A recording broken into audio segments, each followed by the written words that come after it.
हम आपको अपने पिता की बात बता रहे हैं। हमारे पिता जिस दिन हम भागे उसके 3 दिन बाद हमको पकड़ा गया। खोजबीन सब शुरू हुई तो 3 दिन बाद पकड़ा गया कि एक गोरा लड़का है वहां जंगल में देवी के मंदिर में रह रहा है। तो पहले बड़े भाई आए तो उनको तो कठोर शब्दों से कह के, बहुत विवेक प्रवीण था, बचपन में भी बहुत विवेक प्रवीण था, मतलब प्रवीण ना होता तो संसार की यात्रा काटते हुए भगवान ऐसे कैसे लाते। तो जब पिताजी आए तब हम मिल गए, क्योंकि वो एक कठोर स्वभाव के और बहुत धर्मात्मा पुरुष थे। उनकी हम आंखों में कभी आंसू नहीं देखा। बहुत ही दृढ़, सर्दी गर्मी भूख प्यास सब बर्दाश्त करके संतों की सेवा करना, गैर एकदम किसान आदमी ऐसे। तो जब वो आए तो हमारे मन में आया कि मारेंगे अगर हम आंख खोलेंगे, बात करेंगे तो उत्तर हमारा मानेंगे नहीं है, और इनकी हम अवहेलना कर नहीं सकते। तो आंख मूंद के बैठ गए। जो ही देखा पिताजी आ रहे तो आंख मूंद के बैठे। वो नजदीक आए, अपने स्वभाव उठ खड़ा हो, नहीं खड़े, खड़ा हो, नहीं खड़े।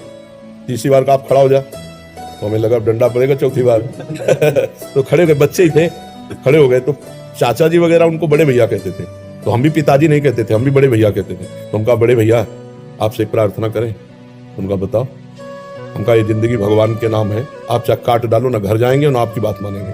तो हम उनकी कृपा की बात बता रहे। एकदम चैप्टर बदल गया, जैसे भगवान की कृपा ना, तो उनका सच्ची, हमका आपसे सच्ची बात करें। घर नहीं जाओगे करना, कभी जिंदगी में ब्याह नहीं करोगे करना।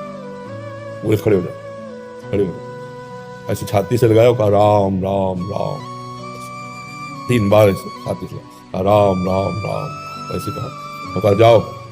अगर ऊसर में भी बैठोगे तो फूलों की वर्षा हो। जाओ, जिंदगी में कभी तुम्हारा कोई बाल बांका नहीं कर सकता। पर एक बात ध्यान रखना, अगर आप बाबा जी बनते हो तो हमारा आशीर्वाद, ऊसर में भी बैठोगे तो फूल बरसेंगे, और जिंदगी में कोई बाल बांका तुम्हारा नहीं कर सकता।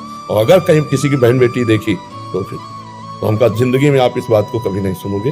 वो तो पधार गए, कई वर्ष हो गए उनको पधारे हुए, पर उनका आशीर्वाद, माता पिता का आशीर्वाद भगवान का आशीर्वाद होता है।